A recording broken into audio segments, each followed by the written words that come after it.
Bilan de l'année 2020 et conseils pour s'améliorer en dessin et en peinture en 2021, c'est ce que je vous propose de voir aujourd'hui dans cette vidéo.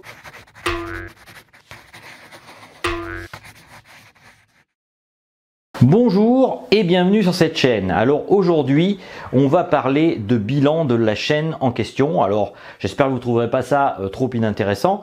L'idée c'est tout simplement en fait de vous faire un petit retour d'expérience de ce que j'ai pu vivre cette année, vu qu'en fait j'ai vraiment repris en main ma chaîne cette année avec le confinement. C'était une opportunité pour moi justement, vu que j'avais plus de temps, de m'occuper de cette chaîne YouTube. Alors je vais essayer cette année encore, même si je reprends mon travail à côté, de continuer à m'occuper de cette chaîne et j'espère toujours sortir une vidéo par semaine et voire même par la suite faire des directs. J'avais déjà fait une tentative de direct en fin d'année 2020. Ça s'est pas trop mal passé, d'ailleurs c'est une des vidéos qui a fait le plus d'audience sur le moment, c'est ça qui m'a surpris. Et je pense que ça serait pas mal justement de pouvoir parler en vis-à-vis avec les gens qui me suivent sur cette chaîne, vu que vous êtes de plus en plus nombreux. Il faut savoir que depuis peu j'ai dépassé les 200 abonnés et donc je vous remercie en tout cas pour ceux qui ont décidé de s'abonner à la chaîne, de me suivre. Et puis si vous le désirez bien évidemment, pour ceux qui ne sont pas encore abonnés à la chaîne, vous pouvez vous abonner donc à ma chaîne.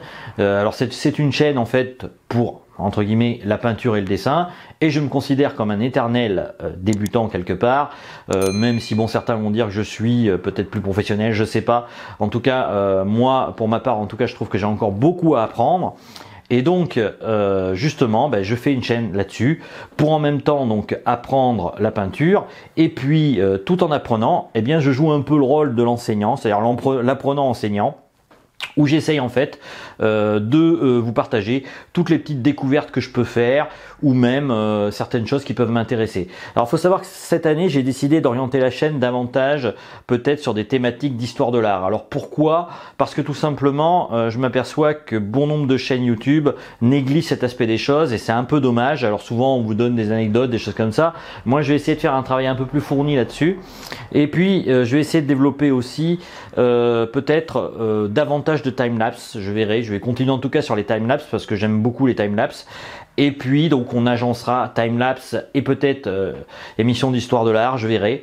En tout cas c'est l'idée. Peut-être aussi vous faire des explications de tableaux quand je vais faire des tableaux. Alors j'ai une idée de tableau actuellement en fait avec un certain message, et je trouve assez intéressant justement d'expliquer le pourquoi des significations du tableau que j'aurais fait pour vous montrer en fait que en fait aussi la peinture c'est un message, et donc savoir porter des messages c'est important aussi en peinture.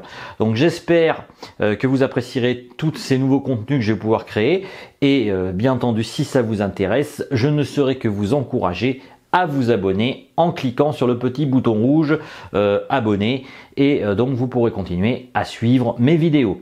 Vous pouvez bien évidemment aussi télécharger le guide du peintre débutant. Bon, ça j'en reparlerai peut-être un peu à la fin, c'est le truc habituel que je vous sors. Bon, il est encore imparfait, je compte le parfaire petit à petit.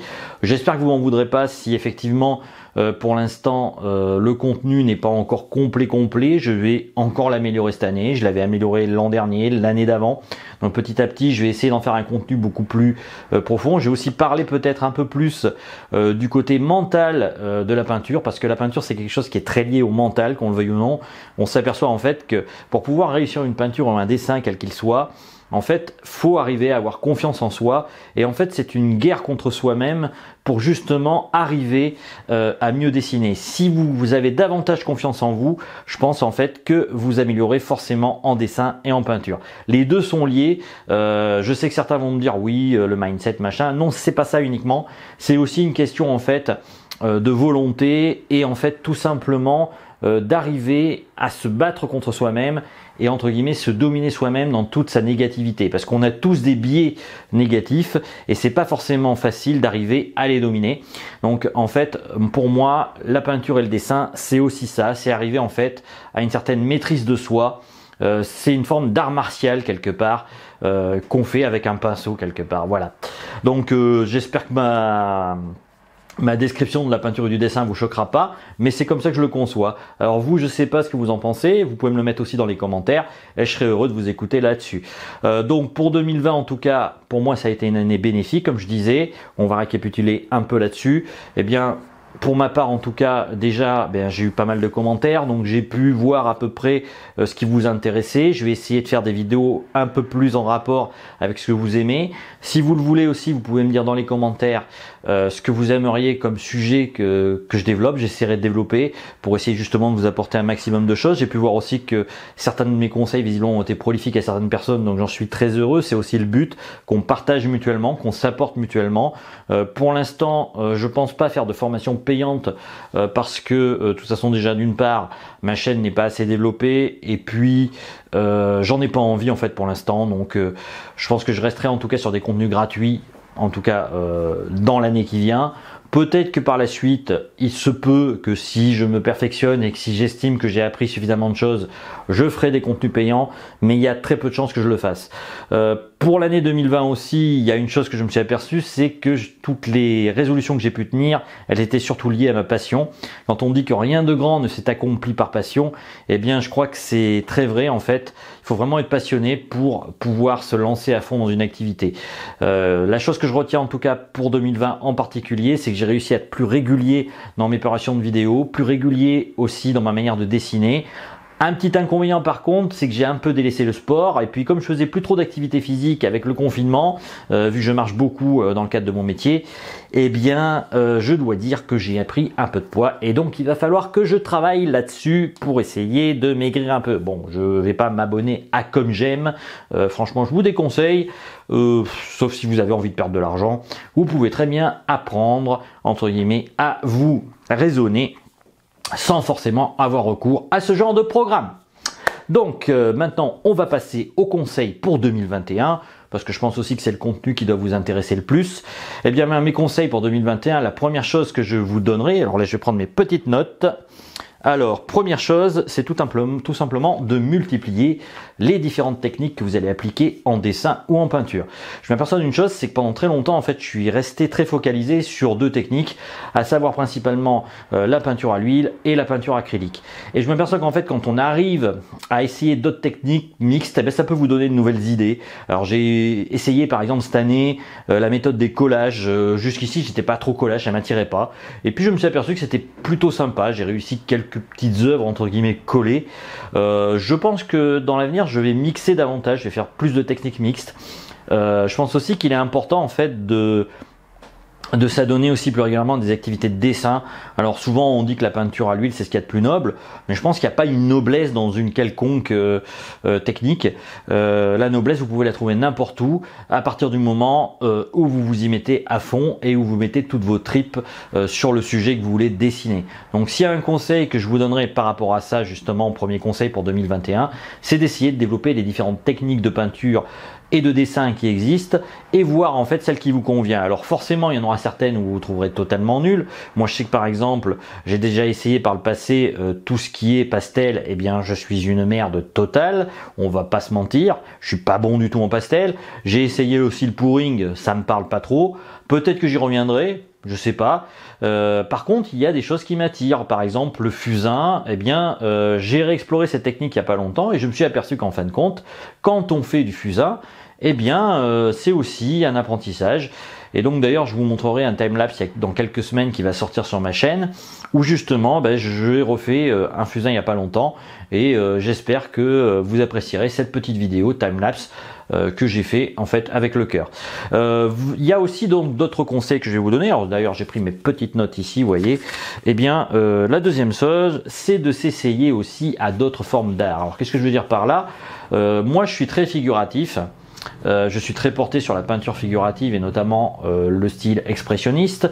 On ne pourrait pas dire que je suis vraiment dans le réalisme, même si dans certaines peintures j'ai approché le réalisme ou l'hyperréalisme. Mais moi, pour moi, ce qui compte le plus en fait dans la peinture, c'est l'expression. Alors peut-être que vous, ça vous parlera pas, que vous serez attiré par d'autres formes d'art. Ben moi justement c'est ça aussi que je veux voir, c'est par exemple si je suis capable de faire d'autres formes d'art. Alors il y a un art en ce moment qui m'attire beaucoup parce que justement je suis un peintre abstrait qui faisait ça, qui est donc l'art abstrait. Et donc je vais peut-être essayer d'explorer dans les mois à venir davantage des peintures de type abstraite pour voir justement ce qui ressort de moi. C'est un peu un peindre sans filet, parce que contrairement à ce qu'on pense, en fait, la peinture abstraite est beaucoup peut-être plus dure encore que la peinture figurative, parce que justement, vous peignez sans filet et sans modèle, et donc c'est toute votre âme qui va ressortir sur cette peinture, c'est quelque part se mettre à nu.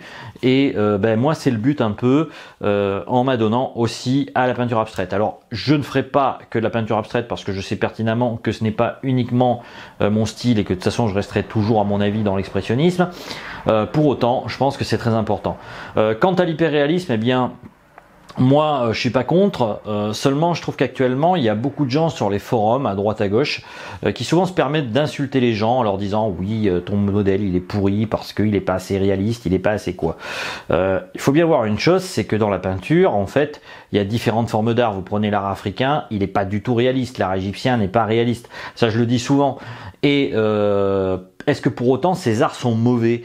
Le but en fait de la peinture, c'est pas forcément chercher le réalisme, c'est pas forcément chercher à faire une photo. Souvent d'ailleurs, moi je trouve un peu le problème de l'art en général aujourd'hui, c'est qu'il y a une majorité d'artistes qui pensent qu'en fait que l'art se limiterait à une forme de réalisme ou d'hyper-réalisme. Alors j'ai beaucoup de respect pour ceux qui vraiment le font de manière sérieuse. Le problème, c'est que beaucoup de gens estiment que parce que on n'est pas un dessinateur dans le domaine du réalisme ou la peinture réaliste, on est quelque part un mauvais peintre ou un mauvais dessinateur. Il y a plusieurs expressions artistiques, ça il faut le comprendre, et j'aimerais bien que les gens qui justement s'adonnent à cet art plus réaliste, quelque part comprennent que l'art est multiple et qu'il n'y a pas qu'une seule forme d'art et qu'il faut respecter aussi les gens qui ne cherchent pas forcément à rendre l'art réaliste, mais plus par exemple à chercher des expressions. Alors je pense justement à une personne que je vois régulièrement sur les forums qui poste des dessins que certains considèrent comme moches, mais que moi je trouve assez réussis parce que justement, eh bien, ils rendent compte en fait d'une certaine expression des personnages. Alors la personne en question, je lui fais un petit coucou si elle me suit sur la chaîne, je sais pas si elle me suit, il s'appelle Dominique Tison, et ses dessins effectivement sont pas réalistes, mais des fois il ressort des expressions, comment dire, que je trouve supérieures en fait à des dessins dits réalistes et qui même parfois sont tellement réalistes qu'ils en deviennent morts. N'oubliez pas qu'un dessin, ça doit être aussi vivant, une peinture aussi, ça doit être vivant, il doit y avoir une âme et on doit sentir entre guillemets votre ressenti dans la peinture en elle-même. Donc voilà, moi comme ça, en tout cas comme je vois la peinture, et le conseil que je vous donnerai, c'est d'être vous-même avant tout, de pas forcément chercher en fait à être un peintre hyper réaliste ou réaliste si ça vous correspond pas. Si ça vous correspond, c'est une autre paire de manches. Mais en tout cas, ne jugez pas non plus ceux qui font des peintures qui vous paraissent entre guillemets différentes et qui sont pas forcément moches, c'est juste qu'elles sont différentes dans l'approche artistique et dans l'approche qu'elle soit expressionniste, abstraite ou autre. L'art est vraiment multiple et même aujourd'hui il y en a qui dessinent même plus sur des toiles, qui font ce qu'on appelle du land art et qui par exemple dessinent tout simplement ou créent, d'ailleurs on pourrait même pas dire dessiner, créer des modèles avec par exemple juste des pierres qu'ils ont ramassées de ci de là et puis ils font une photo, ils la postent sur internet et pourtant c'est magnifique. Donc voilà, essayez de vous ouvrir vraiment à toutes les formes d'art qui existent et même si vous en pratiquez qu'une seule, soyez très tolérant envers les autres là-dessus. Donc on passe au point suivant qui est aussi bien entendu de faire plus de sport parce que là de ce côté là moi j'ai pas été tip top là-dessus. J'avais dit l'an dernier que j'en ferais, la moitié de l'année on va dire j'ai tenu mes résolutions et puis petit à petit j'ai laissé tomber, donc ça c'est pas très bien. C'est bien d'avoir un corps sain dans un esprit sain et donc justement avoir une activité artistique, vous travaillez l'esprit, puis avoir une activité sportive, voilà, c'est le vieil adage qui dit un corps sain dans un esprit sain. Donc pour ma part en tout cas, c'est important de développer ces deux choses. Alors je dis pas que j'y arriverai, en tout cas je m'y efforce, c'est pas gagné ça malheureusement, mais c'est un conseil que je vous donne par rapport à ça. Enfin, un autre conseil qui est de aussi travailler en fait sa déco du lieu où vous travaillez. Alors moi, comme vous pouvez voir derrière, j'agence un peu des tableaux à droite à gauche. J'essaye de trouver en fait une atmosphère qui va être propice à ma création. Et pour avoir une atmosphère propice à mes créations, je mets des fois mes propres créations dans mon atelier.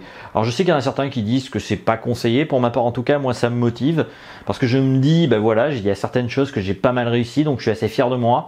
Et donc ça me permet en fait de continuer à créer et à peindre, et ça c'est très très important.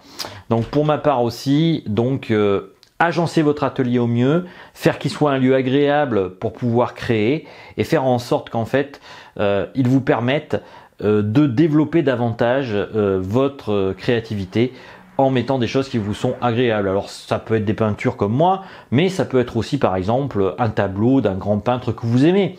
Pourquoi pas, moi je sais pas, un Goya, une reproduction d'un Goya, une reproduction d'une peinture quelconque, alors pas forcément l'original parce que c'est très très cher, mais tout simplement une photographie du tableau en question que vous aimez et du modèle que vous aimez, en vous disant voilà, moi je veux ressembler à ça, et essayer justement d'atteindre ce modèle.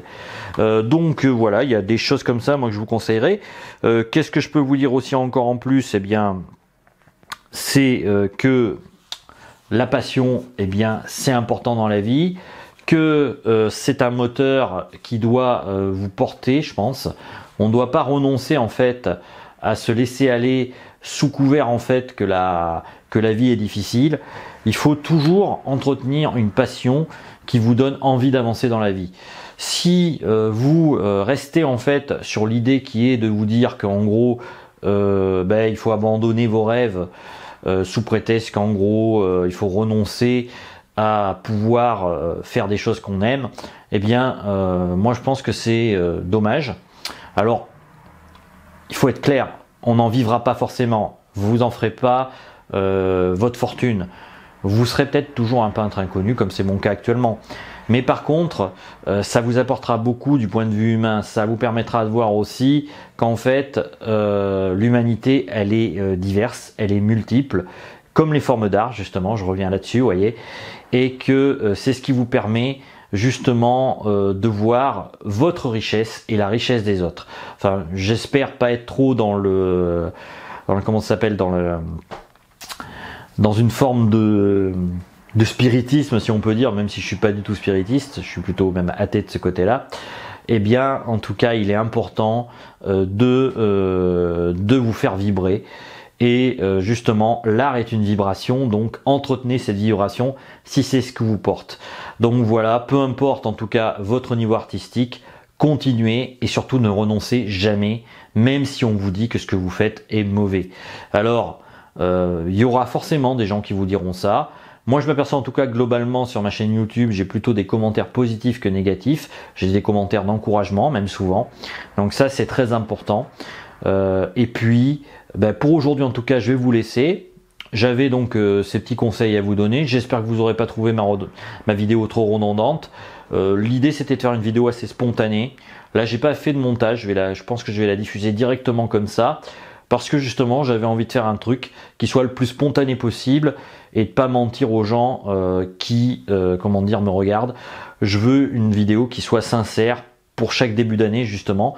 D'ailleurs en fait cette idée là de vidéo de bonne résolution, elle m'est venue d'un youtubeur qui conseille de le faire chaque année, et je pense que maintenant c'est un exercice auquel je vais m'adonner chaque année, d'essayer justement de faire un peu un récapitulatif de l'année et puis de vous donner mes conseils pour l'année qui vient en essayant de m'améliorer à chaque fois.